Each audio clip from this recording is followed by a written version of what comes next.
Thank you. Good morning. Good morning. Good morning. So, we're going to play a quick game of Did You Know? So, some things you're going to hear today are going to be repetitive, but that's good because that means you're going to remember. All right? So, did you know that 1 in 3 women die annually from heart disease? Since we have some men in the room, did you know that 1 in 4 men die annually from heart disease? Did you know that every 80 seconds, someone dies from heart disease? That means every 1 minute and 20 seconds, someone dies from heart disease. Did you know that your waist size tells whether you are directly predisposed to heart disease or not? Yes. Ladies, did you know that if your waist size is greater than 35, you are directly predisposing yourself to heart disease and stroke? Men, did you know that if your waist size is greater than 40, you are directly predisposing yourself to heart disease and stroke?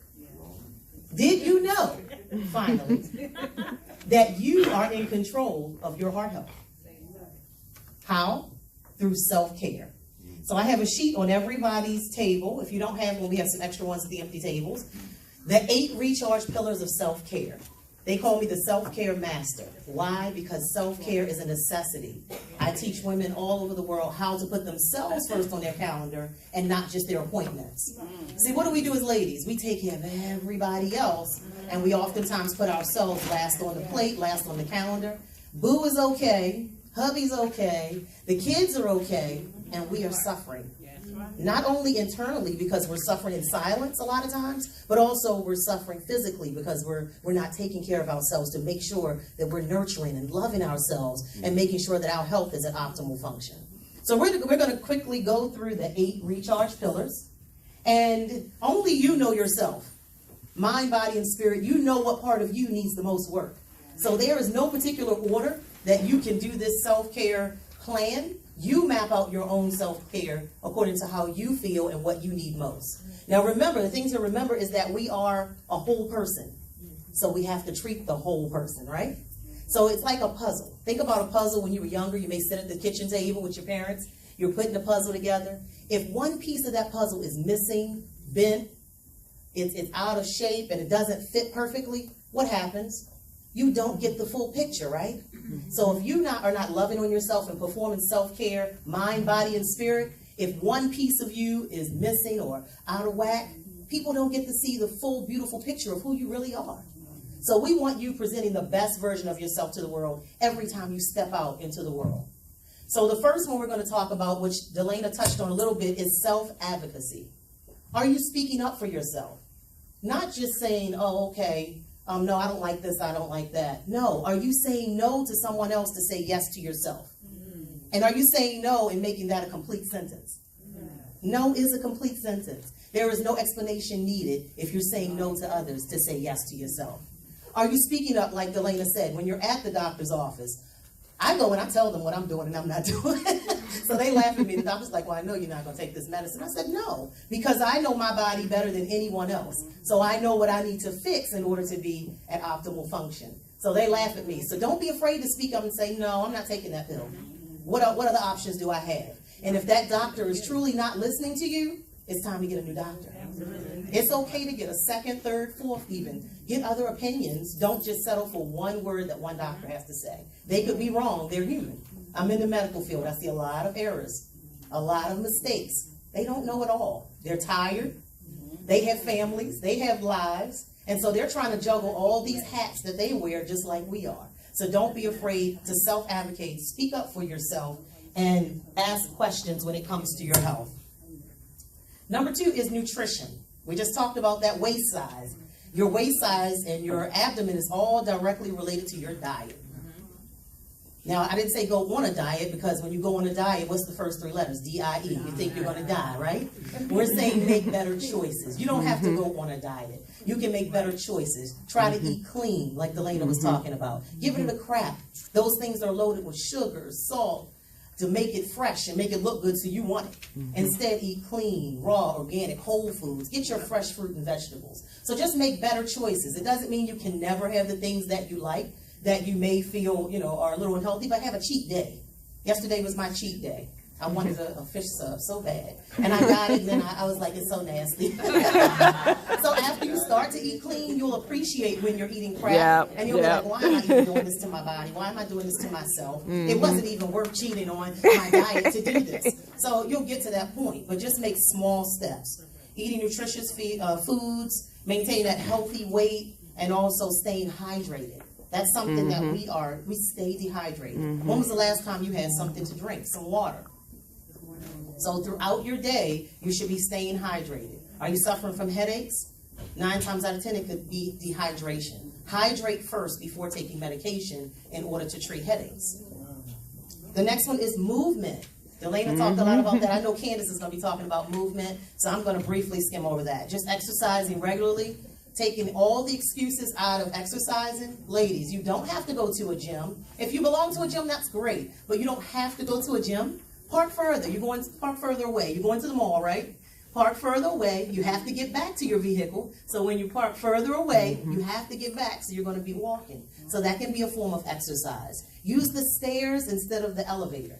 You can do simple things like that. Do leg lifts. Do squats at your desk if you're someone that works in an office. You can also do calf raises while you're just standing somewhere. Just do calf raises. There's simple things that you can do to move your body. The next one is relaxation. I'm going to put that with meditation as well. So relaxation and meditation.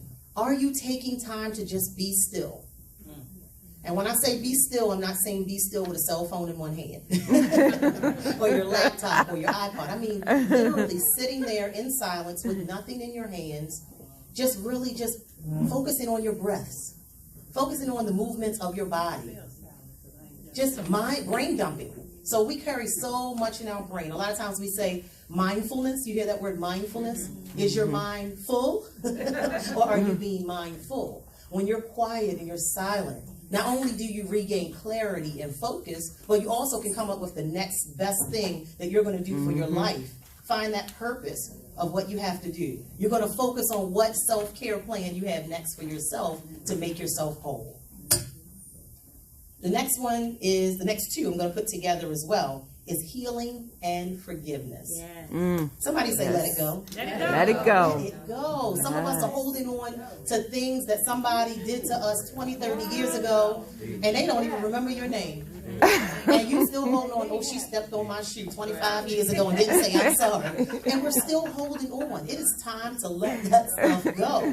Let it go. None of us are perfect, first of all, so somebody is going to have to forgive us, right? So we need to start freely forgiving others. And then sometimes it calls for us forgiving ourselves. So sometimes we've done things that we're not proud of in our own lives, and we're just holding on and we're holding that guilt inside. It's time to let it go. That is not who you are now. So release yourself from that and let it go. And before you can heal, you have to forgive. So healing is a process where now you're having decreased recall of those bad events or things that happen. Now, I'm not saying some things don't happen traumatic in people's lives. You may need some extra help. You may need to see counseling for things that may have happened traumatic in your life. But I'm talking about the tedious things that if it's not going to matter 5 years down the line, why are we wasting 5 minutes on it? So that's what I mean when I say forgive and heal. It's up to you how long you let what hurt you haunt you. So you are in control not only of your health, but your emotional responses, your responses to everything in life. Last but not least, the eighth recharge pillar. After you've done all this work, you've self-advocated, you've worked on your nutrition, you've moved your body, you've taken out time for meditation, relaxation, you've healed, you've forgiven. Now it's time to throw yourself a party. Yes. You are going to celebrate. Yes. Celebrate the person that you've come to be because you took your health seriously. You took matters into your own hands. You didn't need cueing. You didn't need anything. You made the determination that your health, your well-being, yourself is more important than anything else around you. So now is the time to recharge. I also set in front of you self-care, mind, body, and spirit. This is for you to map out your own self-care plan. And we have extra ones at the empty table here. Write 3 ways how you're going to nurture your mind, your body, and your spirit. And then make it a goal to stick to it. Make goals, and you can set weekly goals. This can change. This is your roadmap to loving on you, to performing self-care. Why is heart health so important to me? It was Thanksgiving Day, 2009. And I'm a nurse, so I used to work in a dementia unit. So I was working on the field, and I never get calls at work. I was really shocked. They're like, you have a phone call? I'm like, really? Okay. So I thought that, they said it's your family. So I went, I answered the phone. Hello, hey y'all, I'll be down there after work. Because I would go down to my father's house in St. Charles County for Thanksgiving, and we all would eat Thanksgiving dinner together. My cousin softly said, I'm so sorry. Your dad died. The people at my job said I screamed. I don't remember that, but they say I screamed. And I said, what did you just say? She said, your dad died. My dad was 59 years old. 2009, he died of a massive heart attack in his sleep on Thanksgiving Day. So that's a memory that comes back every Thanksgiving, that at 59 years old, my dad is no longer here. One of his biggest things that he wanted to do that he never got to do was go on a cruise. Wow. What do you have on your plate that you haven't done, that you need to push forward and get done, because we're not promised the next day of life? Again, you are in control of your self-care. Each and every one of you know what it is about you and your health that you need to fix, work on, start to practice things differently. Stop wasting time, because time is not on our side. Your health is not going to wait for you to start performing self-care. I'm going to repeat it one more time for the people in the back. Your health is not going to wait for you to start performing self-care. Your health will deteriorate if you are not loving on you. Another reason that heart health is so important to me is because now that my dad died at 59, that directly predisposes me and my siblings to heart disease. So I had to take a serious look at how I was taking care of myself. And I didn't want to be selfish. So I'm sharing with you the ways that I'm taking care of myself to make sure that I'm around. I have a lot more to do, and I'm not ready to leave yet. Don't ignore the signs that your body gives you that something is wrong.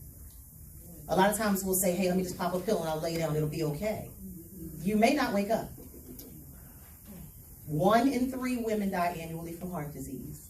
1 in 4 men die annually from heart disease. Every 80 seconds, someone dies from heart disease. Don't be a statistic. I am Cherie, the Recharge Strategist. Thank you so much for your time. Thank you, team, for having me.